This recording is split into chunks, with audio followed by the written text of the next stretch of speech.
The LdM method, combining academic notions and a practical approach, helps students to find their path in the real world, such someone like Nathania, an LdM alumna. During her Bachelor in Conservation Studies, she attended various restoration courses in Florence. That was the beginning of her career, and now she's studying to obtain a master's at the University College of London. She still remembers when, as a student, she was working on a fresco near Florence with Lorenzo Casamenti, her professor, and what that experience meant to her.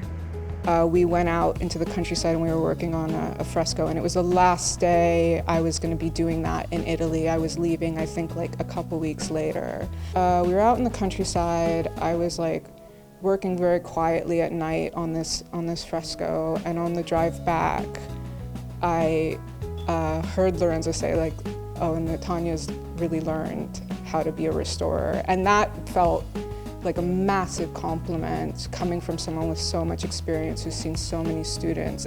As Natanya did in the past, in this course, students learn how to master the techniques used by the ancient Italian painters in the 1400s and 1500s.